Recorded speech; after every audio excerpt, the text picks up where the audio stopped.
नमस्कार। आज हम एक बहुत ही गहरे विषय पर बात करने वाले हैं, धैर्य। हाँ, धैर्य। लेकिन इसे हम आम तरीके से नहीं देखेंगे। हम कोशिश करेंगे भगवान शिव के नजरिए से इसे समझने की। बिल्कुल। हमारे पास एक स्रोत सामग्री है, शिव का स्थायी धैर्य, ब्रह्मांडीय शक्ति का मार्ग, जिसमें इस पर काफी विस्तार से बात की गई है। तो इस पूरी चर्चा का जो सेंट्रल आइडिया है वो ये है कि शिव का धैर्य, खासकर जब सती के आत्मदाह वाली घटना हुई। हाँ, वो बहुत मार्मिक प्रसंग है। हाँ, तो उस समय उनका जो धैर्य था वो सिर्फ सहना नहीं था। स्रोत कहता है कि ये एक जबरदस्त शक्ति का प्रदर्शन था। सही। ये दिखाता है कि असली ताकत शायद बाहरी रिएक्शन में नहीं, बल्कि अंदर की स्थिरता में है। बिल्कुल, आंतरिक स्थिरता। चलिए उसी क्षण से शुरू करते हैं। स्रोत में इसका बड़ा ही पोइनेंट वर्णन है। शिव के सामने सती का अग्नि में समाया हुआ शरीर है और बाहर से वो बिल्कुल शांत है, अविचल, कोई शोर नहीं, कोई आंसू नहीं, एकदम मौन। पर स्रोत बताता है कि उस शांति के पीछे उनके अंदर जैसे पूरा ब्रह्मांड उबल रहा था, एक तरह से फट रहा था। अंदर एक तूफान। हाँ, इसे धैर्य की पराकाष्ठा कहा गया है। ये वो स्थिति है जिसके बारे में स्रोत में कहा गया है। भावार्थ ये है कि जब तू सब कुछ खो दे पर खुद को ना खोने दे, तभी तू शिव के मार्ग पर है। बहुत गहरा। ये कोई साधारण मौन नहीं था, ये तूफान को अपने अंदर समेट लेने वाली शांति थी। बिल्कुल सही कहा। और इसी मौन का महत्व समझना जरूरी है। ये सिर्फ दुख को सह लेना भर नहीं है।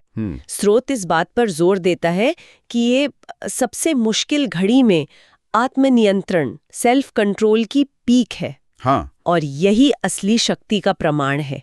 बाहर से बिल्कुल शांत दिखना, जबकि अंदर सब उथल पुथल हो। ये दिखाता है कि व्यक्ति का अपने अंदरूनी जगत पर कितना गहरा नियंत्रण है।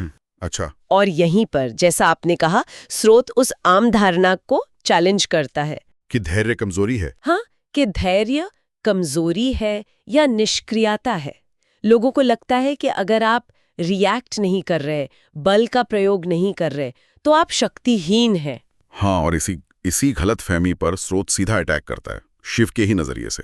वो कहता है कि धैर्य कमजोरी नहीं, बल्कि धैर्य तो वो अग्नि है जो बड़े से बड़े तूफान को भी निकल जाए, उसे भस्म कर दे। अग्नि और तूफान, ये मेटाफर बहुत शक्तिशाली है। हाँ, बहुत। तो इस अग्नि के बारे में थोड़ा और बात कर सकते हैं। ये कैसी अग्नि है जो तूफान को भी पचा लेती है? जरूर। ये अग्नि का रूपक समझना बहुत जरूरी है। स्रोत के हिसाब से ये धैर्य की अग्नि कोई पैसिव चीज नहीं है, ठंडी राख जैसी नहीं। अच्छा। ये एक धधकती हुई, एक्टिव और ट्रांसफॉर्मेटिव शक्ति है, बदलने वाली शक्ति। सक्रिय। हाँ, सक्रिय। जैसे आग अशुद्धियों को जला देती है ना, वैसे ही धैर्य की ये अंदरूनी अग्नि नेगेटिविटी, चुनौतियां, दर्द, अपमान, इन सबको भस्म कर देती है। भस्म नष्ट कर देती है। नष्ट नहीं, बल्कि अपने अंदर समाहित कर लेती है, उनको ट्रांसफॉर्म कर देती है। स्रोत इसे उन मुश्किल हालात से जोड़ता है जब किसी को तोड़ा जाए, सब कुछ छीन लिया जाए, जलाया जाए। शाब्दिक रूप से या भावनात्मक रूप से भी? हाँ, बिल्कुल, भावनात्मक, मानसिक रूप से।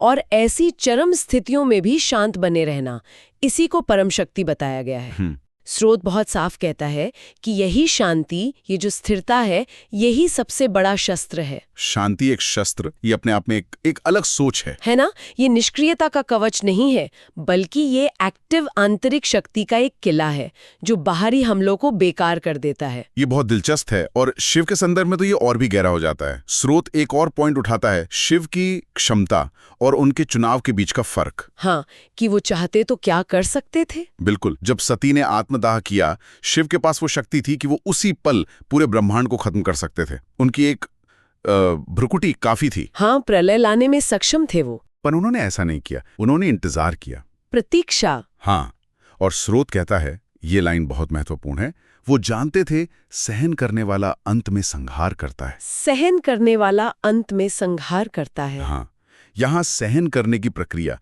और जो फाइनल संहार है, निर्णायक एक्शन, उसके बीच एक सीधा कनेक्शन बताया गया है। और हाँ, इसी कॉन्टेक्स्ट में तांडव का जिक्र भी आता है कि तांडव तभी होता है जब दर्द, जब पीड़ा अपनी हद पार कर जाए, दर्द हद पार कर जाए। बिल्कुल।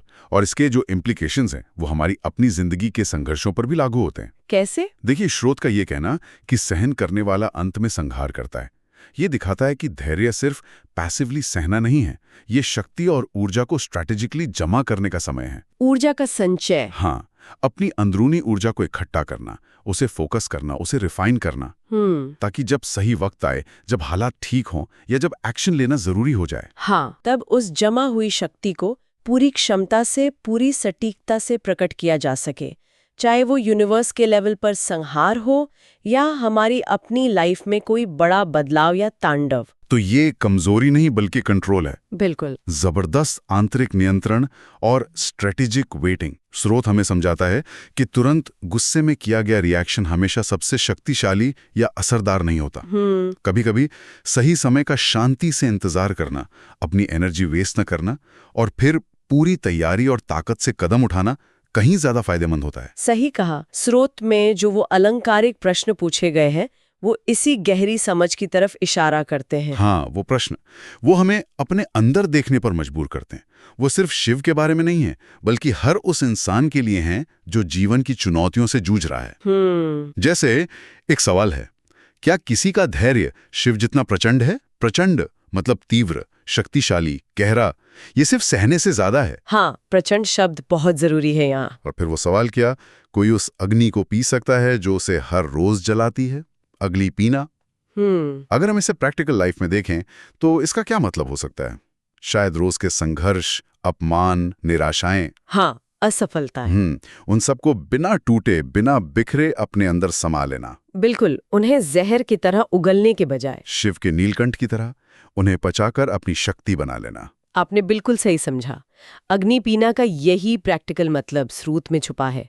ये जीवन की मुश्किलों, दर्द को सिर्फ सहना नहीं बल्कि उन्हें आत्मसात करना है, अब्जॉर्ब करना है। उन्हें अपने अनुभव का, अपनी समझ का और आखिर में अपनी ताकत का हिस्सा बनाना है। ये एक तरह की इंटरनल एल्केमी है जहां जहर अमृत बन जाता है। अच्छा। और जो लोग इस असाधारण क्षमता को, इस प्रचंड धैर्य को डेवलप कर पाते हैं, उनके लिए स्रोत एक गहरा वादा भी करता है। क्या वादा? तेरा भी समय आएगा, और जब आएगा तेरा तांडव सृष्टि याद रखेगी। तेरा तांडव सृष्टि याद रखेगी। हाँ, अब यहाँ तांडव का मतलब सिर्फ शिव का वो कॉस्मिक डांस या विनाश नहीं समझना चाहिए। स्रोत के कॉन्टेक्स्ट में ये उस व्यक्ति की जिंदगी में एक ऐसे महत्वपूर्ण, प्रभावशाली और बदलाव लाने वाले पल का प्रतीक है जो लंबे समय के धैर्य, सहन शक्ति और अंदरूनी मंथन के बाद आता है। ये उस दबी हुई एनर्जी का, जमा हुई शक्ति का एक क्रिएटिव या निर्णायक विस्फोट हो सकता है। एक नई शुरुआत, नाइंसाफी के खिलाफ एक मजबूत कदम या दुनिया पर अपनी छाप छोड़ने वाली कोई बड़ी उपलब्धि। अच्छा। ये उस व्यक्ति का सच है जो इतने समय तक शांत रहकर अग्नि पीकर मैच्योर हुआ है, और जब ये सामने आता है तो उसकी गूंज दूर तक जाती है, सृष्टि उसे याद रखती है। तो मतलब पूरी बात घूम फिर के उसी इनर स्ट्रेंथ पर आ जाती है। हाँ, आंतरिक शक्ति, जिसे धैर्य और सेल्फ कंट्रोल से डेवलप किया जाता है। ये बाहरी हालात पर जीत पाने से पहले अपने अंदर के तूफानों पर जीत पाना है। बिल्कुल। स्रोत की जो आखिरी सलाह है वो भी इसी बात को दोहराती है। मत डर, मत हिल, बस खड़ा रहे शिव की तरह। अडिग। हाँ, ये डर, अनिश्चितता, बाहरी दबावों के सामने एकदम स्थिर, अटूट रहने का आह्वान है।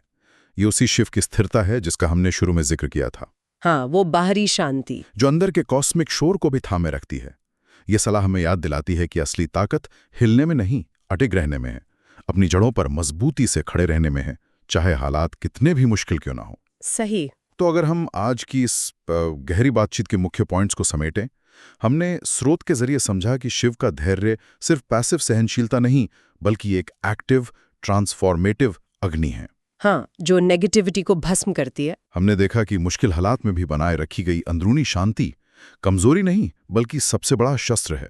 बिल्कुल। और हमने ये भी जाना कि लंबे समय तक सहन करने की क्षमता, जिसे स्रोत सहन करना कहता है, वो आखिर में एक बड़े प्रभावशाली बदलाव या तांडव को जन्म दे सकती है, जो जमा हुई ऊर्जा का प्रकटीकरण है। हाँ, और इन सभी बातों पर सोचते हुए स्रोत से जुड़ा एक और सवाल मन में आता है जिस पर शायद आगे और सोचा जा सकता है। अच्छा, क्या सवाल? हमने बात की कि शिव ने तुरंत संहार करने के बजाय इंतजार किया, और ये कि सहन करने वाला अंत में संहार करता है, और तांडव तब होता है जब दर्द हद पार कर जाए।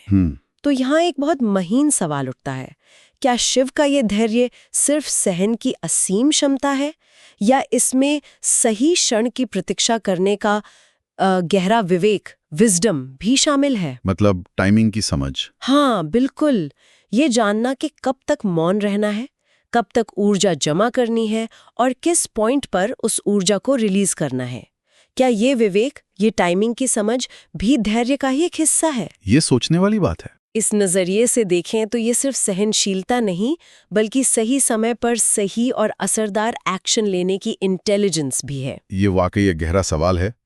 धैर्य की सीमा कहाँ खत्म होती है और विवेकपूर्ण कार्रवाई कहाँ से शुरू होती है? इस गहरी इंसाइट और विचार मंथन के लिए स्रोत सामग्री का वाकई आभार मानना चाहिए। बिल्कुल। आज के लिए बस इतना ही।